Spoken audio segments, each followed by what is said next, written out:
Hi, this is Eric Boyce, CEO and Chief Investment Officer for BKA Wealth Consulting, and welcome to Charts of the Week for April 12th, 2021. Please see our disclaimer for some very important information. We begin this week with our COVID tracker. Here you can see the 7-day moving average of both the daily new positive rate, which is depicted in the blue, as well as the amber or orange line, which is a 7-day moving average for daily deaths. That number continues to trend down very favorably. We're doing a much better job of inoculating our high-risk populations. So as a result, even though we're seeing kind of a flat line, maybe a slight uptick here of late on the daily new positives, partially due because some of the states have reopened in mass. So we've seen a little bit of an increase in daily new positives, but off of a fairly low base. However, we've seen a continued decline, even if we've seen a slight hospitalization increase, but a decline in ICU bed utilization, as well as serious cases and obviously deaths as well. So positive trends overall in the COVID tracker. Here's our path to herd immunity put together by First Trust. You can see the increasing dominance, as we expected, of that green portion of this chart, which represents the number of U.S. individuals that have received at least one dose. As we've saw in that last chart, we've seen kind of an attenuation in daily new positives to a large degree, and then that gray area represents those people who likely had the virus, didn't know it, didn't know to get tested, and just simply never had any symptoms whatsoever. And so CDC estimates that that's a 4-to-1 ratio to the number of people that have actually reported as having had the virus. But as you can see here, that upward trend as we kind of migrate this chart from the end of last year up to the current, that we're getting much closer to herd immunity. We do have a long way to go, but there's very positive trends, as you'll see in a second, on the vaccination trend. One step back, though, I want to take a look at the rest of the world. And so clearly there's areas of the globe that have done an exceptional job on vaccinations as a percent of their total population. Israel's number one. The UK is number two. The US is number three. And in those areas, you would expect to see overall caseloads go down. And that really is the case. However, in other parts of the world, particularly in Europe, that has not done a very good job of vaccine rollout, we've seen cases spike. You can see France, you can see Germany, and Italy, which is rolling over, but it's coming from a higher base. And then if you look at places like Brazil, which is really almost the hot zone. Brazil is experiencing almost a fourth wave right now. So clearly this is a non-linear progression in terms of getting the world vaccinated. And some areas, if you think about global travel and some of those implications, I think we're going to be dealing with that for some time to come.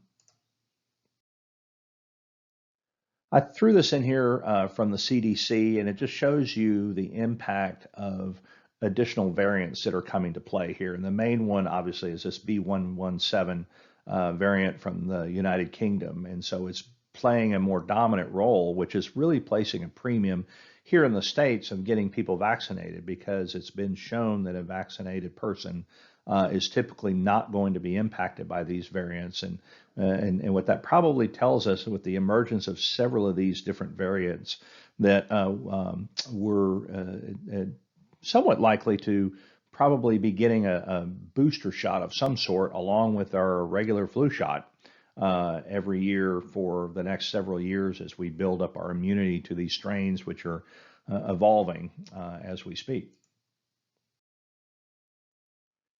This is a quick chart on vaccines administered. So the top chart represents, the total doses administered on a weekly basis. The end of last year, we really got ramped up on vaccinations.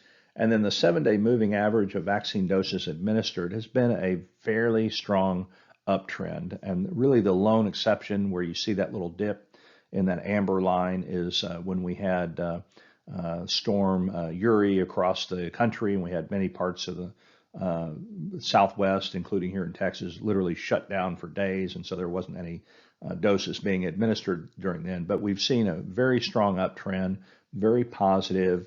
We've got, you can see here, we've got 172 million doses administered, and 4.5 of those are the one-shot J&J regimen. We're getting much better distribution. We're getting, supermarkets. We're getting Walmarts, drugstores, getting more distribution points out there, and we continue to need to work on getting people, building a more efficient mechanism for people to actually be able to get the vaccine and get scheduled for it. Here's our high frequency data. As I showed you last week, the data was, the chart was almost entirely green if you look at the month over month and week over week. We've had a little bit of a noise this week in the data, which I think really pertains to the fact that some parts of the country are in spring break, where some parts were in spring break a couple of weeks ago. And so we've seen a little bit of backing off and hotel RevPAR and occupancy and motor gasoline. But by and large, this data is really positive. If you look at the month over month data, it's been really fantastic. Rail car traffic data. We are not going to talk about it in depth this week, but there still continues to be bottlenecks in the supply chain. That's going to be something that we're going to be looking at, and it's going to continue to evolve over a number of months. But overall, the data is very positive here. Here's our mobility chart from the Gleam project, and it measures several different factors. And directionally, this is very positive in the sense that overall mobility, which incorporates getting in a car and driving somewhere, a lot of those high frequency numbers that we saw individually in that chart that we just looked at, all of these things are kind of glommed into this figure. And so overall mobility is getting a little bit closer to what we would typically consider, a mobility level for our country. We're not there yet, and we're still working towards it. And we've had some notable dips back in the end of last year when we had a resurgence of cases. This year when we had the winter storm and things were really shut down. But overall, this trend continues to track positive. Here's a couple of important items that we've been looking at individually for some time. The top represents the TSA traveler checkpoint data. You can see in the red from last year, the dip as a result of the pandemic and how we battled back over the course of the year. And so we really ended the year on an uptick. And so entering 2021, that continued. We had a little slight downtick a little bit when we got past the seasonal impetus of travel. But then that's really begun to perk up quite a bit. You can still see we're at 40% below where we were really at the end of 2019. So we still have a ways to go, but the trend is still clearly positive. Now on the the lower chart represents diners at restaurants, and a very similar looking chart in the sense that we had a large dip and then we battled back. The restaurant industry was impacted a little bit from increased lockdowns as we saw that fourth quarter surge of cases in the U.S. And so some jurisdictions kind of shut down a little bit and shut down restaurants and reduced capacity. So we saw diner traffic tail off a little bit, but then really kind of pick up just a little bit at the end of the year, and we've continued that momentum here in 2021. Consumer comfort continues to trend higher, which is really good. Consumer activity represents 2/3 to 70% of the total economy. We want consumers to be inspired to go out and spend money, to consume. We know that they're doing a lot of that on durable goods. We know that the services spending is coming back. We just saw that a data point related to that on the diner survey. But this number is really important to the health of the economy, and it really serves as a launching point and really kind of pavestone bricks on the path to getting more consumer spending. And that number is really looked great here thus far in 2021. We know that incomes are moving a little bit higher. We know that the labor situation is improving gradually. We certainly know that there's a lot of consumer savings, or savings rate is much higher. So all in all, positive backdrop for future spending growth. An important indicator in our economy is and an area which has really been hit, in the crosshairs has been the travel, leisure, hospitality sectors. We all know this, areas in the service part of our economy that were literally just shut down. And you can see that in the data here, that large drop. And then we had some kind of, base effect offsets where we had, some hiring off the low. But we were still at a major deficit for overall employment in the leisure and hospitality sector. But the numbers are beginning to settle out, and I think we're beginning to see an upward trend in hiring in this area, which is good. Now, travel, leisure, hospitality represents maybe 10, 12% of the economy, so not a huge part, but it's good from a consumer spending standpoint, and it's good to see it here. And we're looking at the Federal Reserve balance sheet, this may sound a little opaque, but what this represents, is the impact of all of the stimulus spending that's been put out there. I mean, multiple waves of this, and the area of the chart that's really relevant here is that kind of that yellowish shaded area where we had a lot of round one stimulus payments. And then we got basically a second round at the end of last year, and then this follow-on wave that was more targeted. And what's happened here is that these stimulus checks are going out to people. They're putting them in the bank account, and these excess reserves on all of these different banks and other financial institutions are really putting those reserves on balance with the Fed. And so the Federal Reserve balance sheet is massive. These are all liabilities of the Fed because they're assets being held for the benefit of their constituent banks. And so the long and short of it here is that there is a tremendous amount of liquidity in our system. And if we get anything close to a, $1.5 to $2 trillion infrastructure spending bill, this number is only going higher.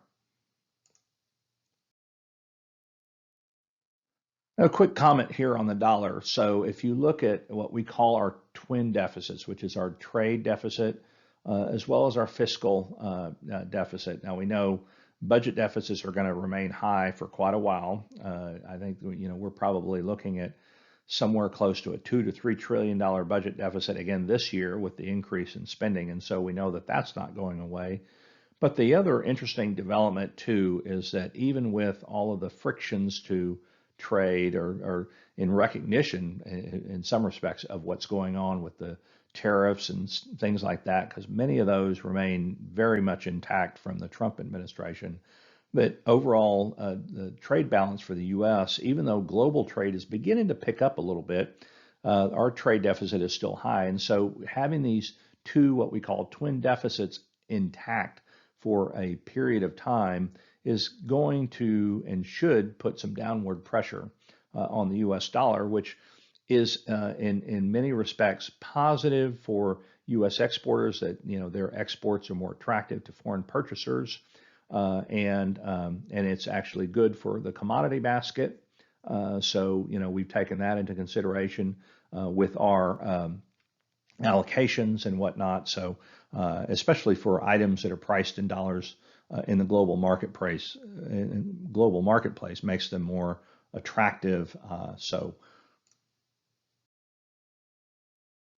get into some data from First Trust here. This is the probability of positive returns, and this is an education moment here. So if you look at on any one given day, there's a 53% probability of the market being up.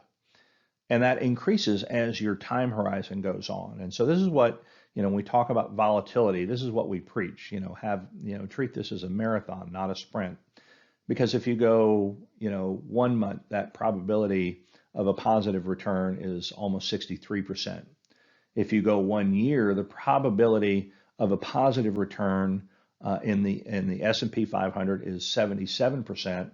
And if you have basically a 5-year horizon, which I would say that we all do, unless you're literally on the eve of retirement, you have almost a 93% probability of a positive return, which goes up if you're, if you're relative to our younger clients, and you know that you've got a 10-year plus horizon, and that's very, very close to 100%. There's a very small percentage that you're going to have a negative return over any 10-year rolling period. So another teaching moment here. This just shows you the various bull and bear markets dating back to essentially World War II. And you can see in this chart very apparently just how cyclical our market is. We go through boom and bust. We have increase in the market. This has got a lot of data on it, but I can synthesize this and just tell you that the average bull market lasts about 4.4 years, and the average total return during those bull markets is 153%. And then for a bear market, the average duration of a bear market, which you can see here kind of in this yellow, amber, orangish color, is about 9/10 of a year, and the average decline is about 32%. So, and you can see that there's a much greater overall period of the market being up and being positive than there is of the market being down. But as you can see, there's notable periods on this chart where we do get a lot of volatility and the market sells off only to create the basis and the foundation of a new bull market. And so, this is just meant for, for visibility's sake and for educational purposes. And looking at the far right-hand side of that, you can see, over the last year from that trough, the market is up about 78% from its low, from its sell-off back in March of last year. But, if you look at the grand scheme, we've had other bull markets that have had much, much longer and greater run than what we're experiencing right now. So I think there's room for the market to run. There are valuation headwinds, and there's certainly things that we need to be concerned about with regard to future expected returns, and we'll talk about that in a minute. But thought this would be healthy for perspective's sake. Here's our daily volatility chart, and this represents a number of days with a greater than 1% move in the market. And last year goes without exception. We had a lot of volatility. This year, not so much. In fact, we go back to 2017, where we had just abnormally low volatility. It was almost boring in the market, and it was a really good, relatively good market. Now, we typically have a lot more volatility and more days with a 1% move than we've certainly seen this year. But it just hasn't been that case this year, and probably a little less volatility than we expected overall. Now, this is something, and I continue the teaching moments here, that if you go back to, again, World War II, 1942, and you look at the various types of decline. So, and I've been saying consistently that I think there's a reasonable chance of having a 5% market decline. And by this data provided, this analysis done by First Trust, it's, they suggest that you can get a 5% move maybe 3 times a year that lasts for maybe 40 days or a little bit more than a month. And the last one we had was October of last year.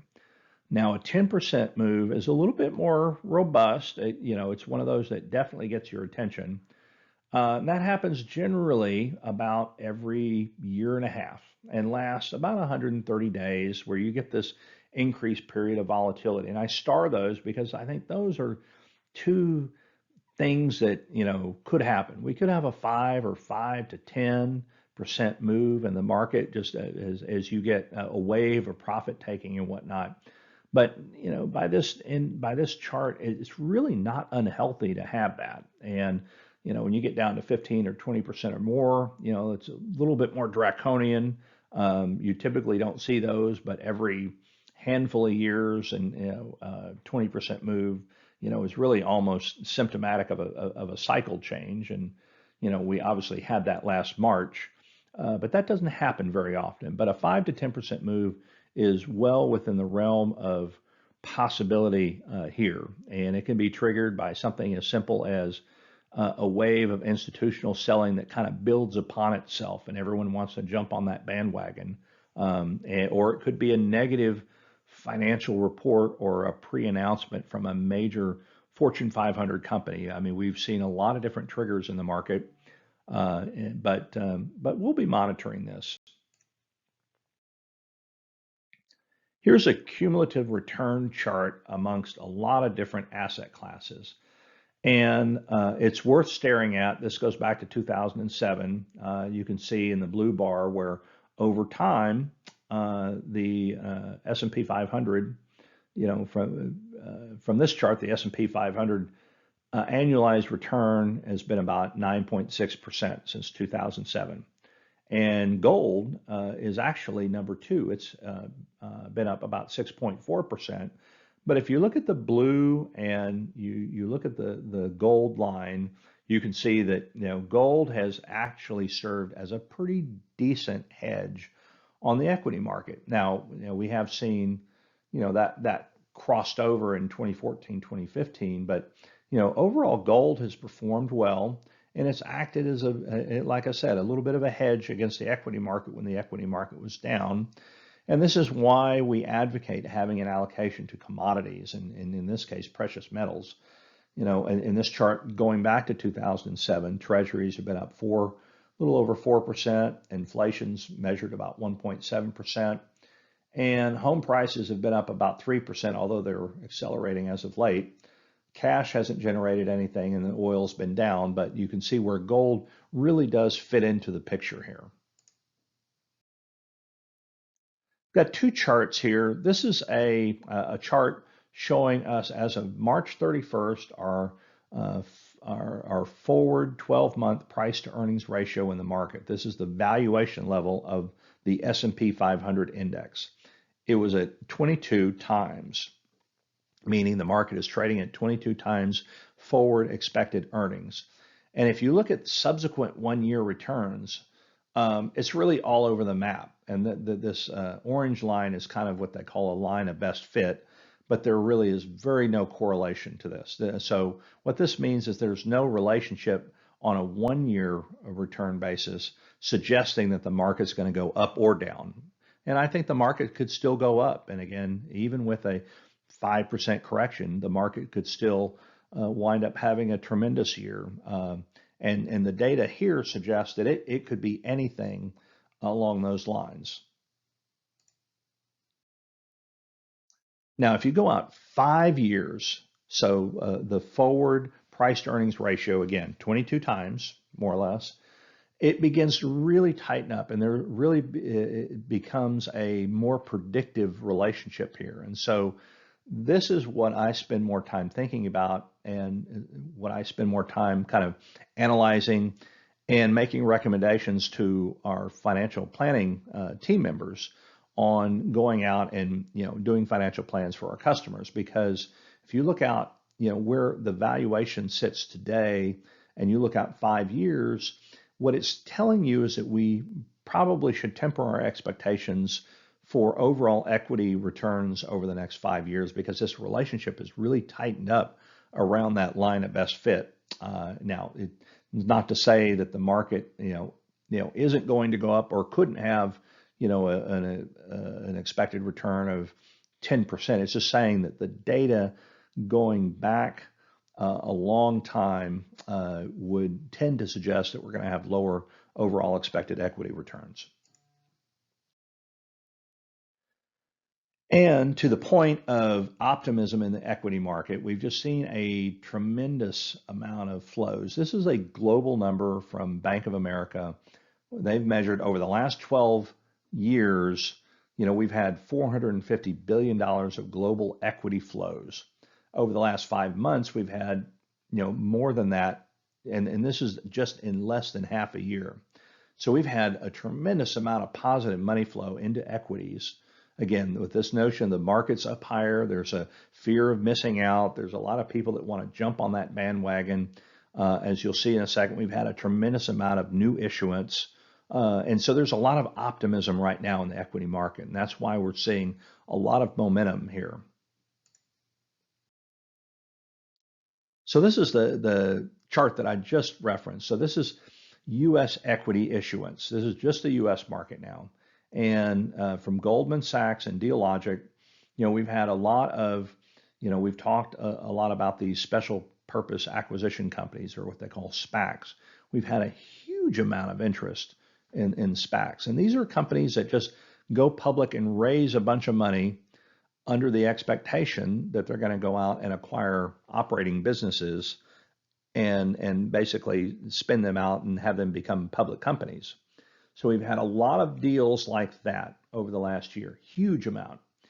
Now, we've also had a lot of follow-on deals, and we've had a reasonable number of initial public offerings, just kind of the conventional IPO, and then we've actually had a lot of issuance in equities coming from convertible bonds and people, investors converting those bonds into equity.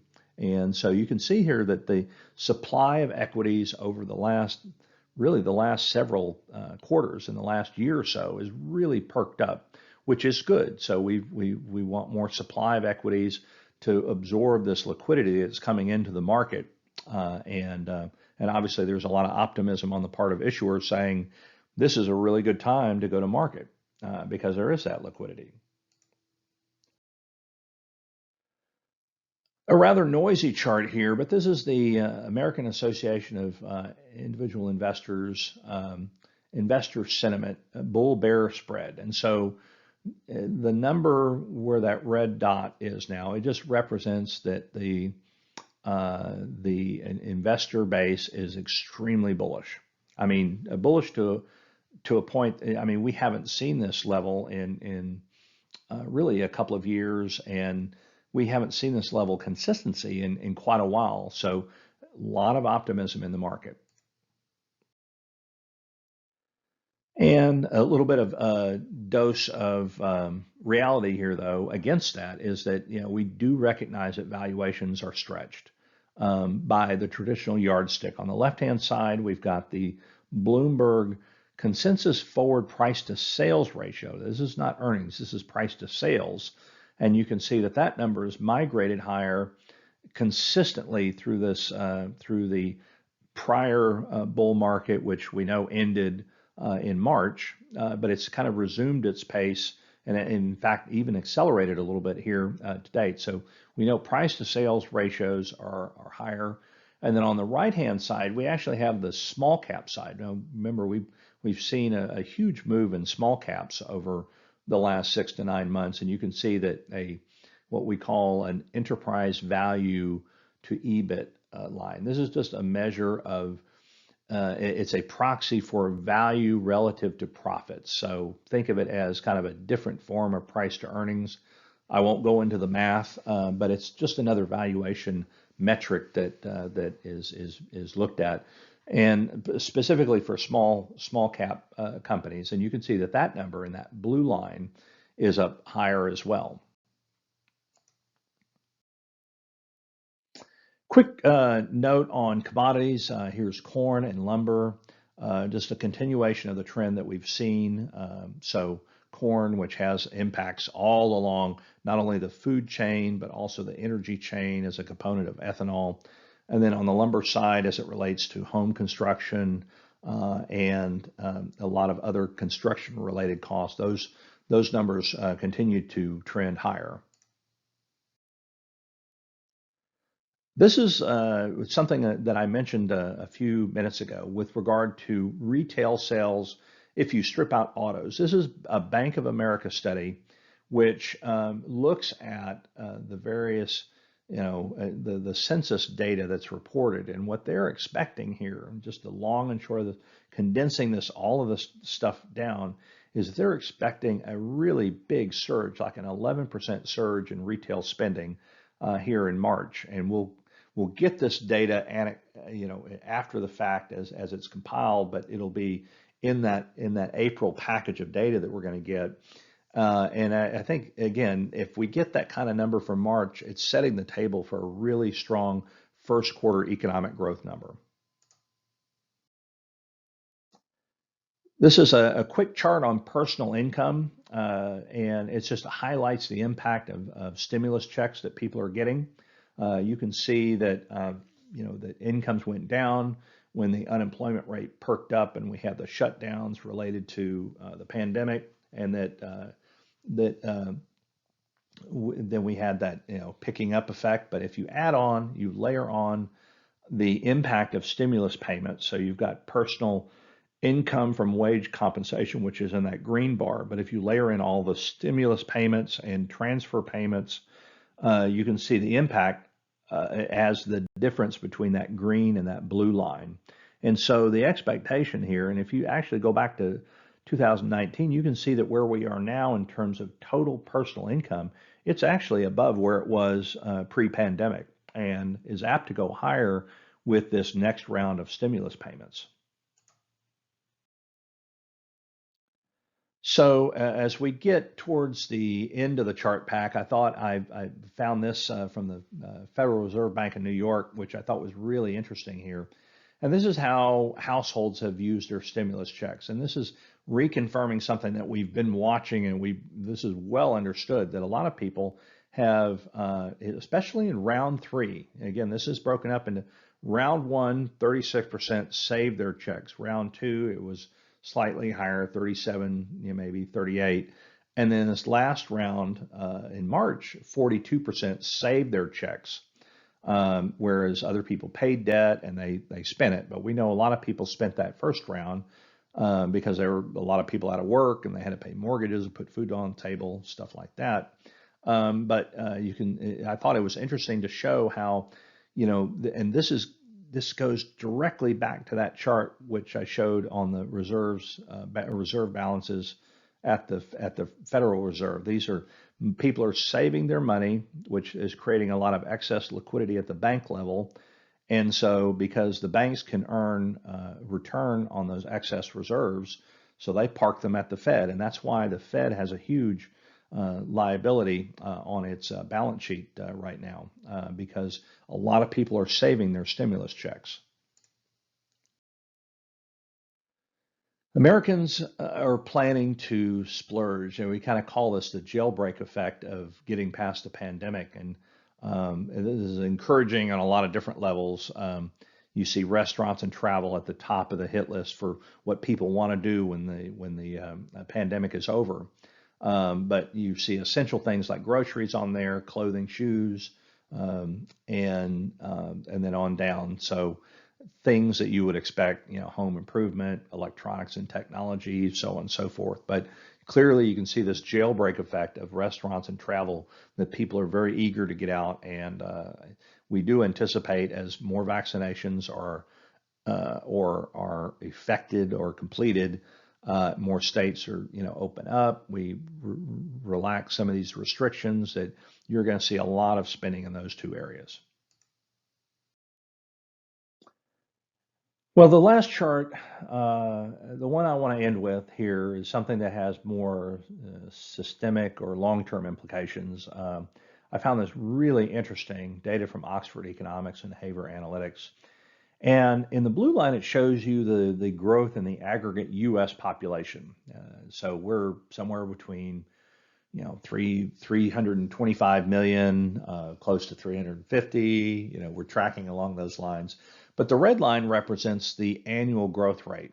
And you can see here, if you assume that you've got two parents and one birth, you need to replace the population over time. And, we had a bump with the millennial birth rates. And so we picked up to a rate that was maybe a little bit more consistent with replacing our population as the older generation gets older and dies off. But lately, if you look at, consistently over the last several years, the increase in the population is just not taking place. And so we've had immigration policies which have kind of curtailed this. Again, this is not a political statement. It's just observing what's in the data. And then it would seem to accelerate last year when we had the implications from the coronavirus, et cetera. So, over the long haul, having a lower population growth rate does have implications for productivity, because you obviously want to add more labor into the economy to help drive productivity down, which helps to, excuse me, productivity up, rather, which helps to keep inflation down. There are other implications there too, but this is something that is not it hasn't happened overnight, as you can see, but it's something that I think us as a country are probably going to have to pay a lot more attention to in the decades ahead. Well, that'll do it for this week. Hope you've enjoyed the chart packs. On behalf of the entire team at BKA Wealth, we thank you for your interest in our content, and I certainly would welcome your feedback. The contact information you see below. Hope you have a safe week, a productive week, and we'll see you again very soon.